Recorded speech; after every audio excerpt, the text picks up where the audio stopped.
Tras 2 anos demandando por parte dos traballadores, a Consellería de Mobilidade habilitará finalmente un servizo público de transporte directo entre o Barbanza e os hospitais de Santiago. Realizará 3 viaxes de ida e 3 de volta comparada nos 4 concellos da Bisbarra, en horarios adaptados ás quendas dos profesionais. En noviembre facía 2 anos. Levábamos luchando porque non nos concedían, porque non querían meter a línea, non querían ampliar líneas. E dicían que non, que ao principio nos mandaban unha línea por Noia, que fóramos Ribeira-Noia, Noia-Santiago. Entonces para nós ir a Santiago é 1 hora. E se íbamos a Noia, de Ribeira-Noia 1 hora. Perdíamos 8 horas no camiño, xa non chegábamos. Os traballadores dispoñen duns bonos con desconto do 50%, polo que a viaxe de ida e volta roldará os 3 euros. Ademais do aforro económico, destacan a comodidade de non ter que buscar aparcamento, nin conducir cando saen de quendas longas ou de noite.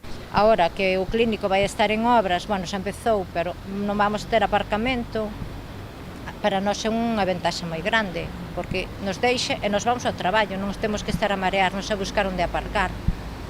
E despois, claro, a comodidade, non tes un despiste cando ves da noite, que tu vestes unha mala noite, ves sin dormir, os accidentes, todo iso é unha comodidade moi grande para nós.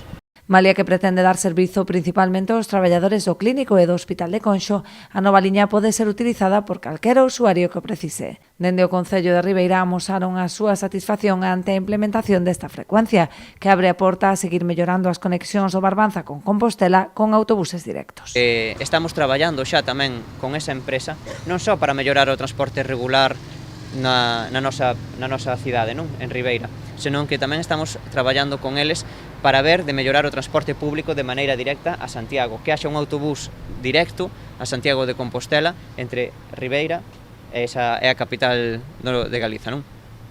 Evidentemente facendo as súas paradas correspondentes na Pobra, en Boiro e en Rianxo. Queremos un autobús directo que permita, pois, que sexa unha alternativa ao transporte privado.